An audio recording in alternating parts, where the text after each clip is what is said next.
Okay, so before we begin Pirkei Avos, we have to know a few more things about what Pirkei Avos is, and that there's also an introduction to Pirkei Avos. So first, about Pirkei Avos. Uh, the idea is that Pirkei Avos, there's a minhag to learn Pirkei Avos um, after Mincha on Shabbos. Uh, Now, this is an old custom throughout many Jewish communities. And you learn this Perek of Mishnayos every Shabbos afternoon between Mincha and Ma'ariv, but starting with the Mincha on the first Shabbos after Pesach, and it goes usually until Shavuos. That's because the time between Pesach and Shavuos was an important time for all people to change their Middos and improve because of what happened to the students of Rabbi Akiva. Remember, they weren't treating each other properly, and many of them died during that time. So we're trying to prepare to get the Torah on Shavuos. So that's why we study these Pirkei Avos. Some say they studied the same Pirkei Avos during the whole summer. Depending on the community, some will study up until Sukkos. And in the winter, there's a different minhag to do something else. There's a prayer called Borchi Nafshi. But the different minhagim, depending on your community, they say different, you say one Perek through, like I said, every week after Mincha on Shabbos and before Ma'ariv. Well, this is a very old custom. It may go back even to the times of the Gemara. There was a rabbi named Rabbi Amram Goen, and he said that it was an old custom even when he was alive. So this is a very old minhag.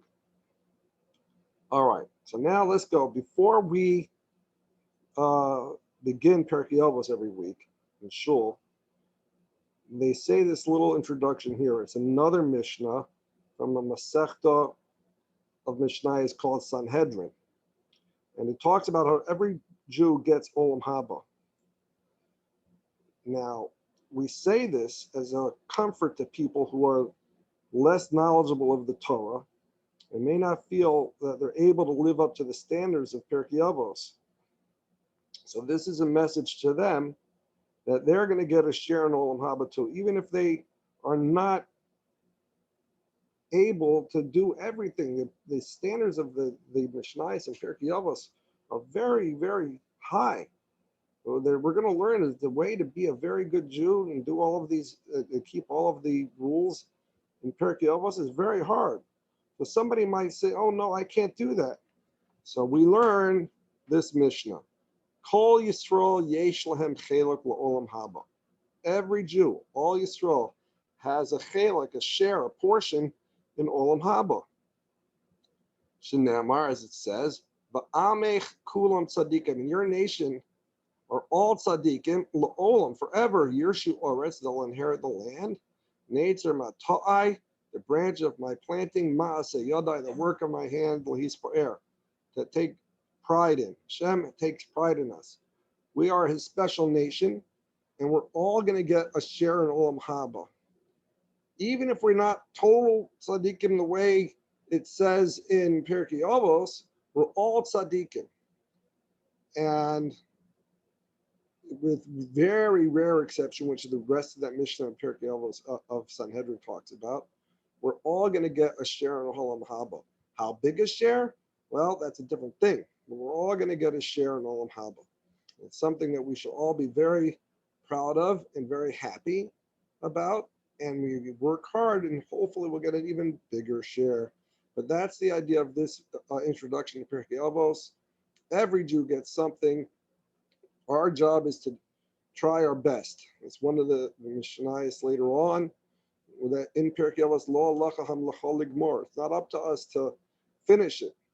We have to try our best and and we'll get the share that's coming to us. Hashem is the true judge. He'll decide exactly what we get, but every Jew will get something. Okay, then we go to the next one.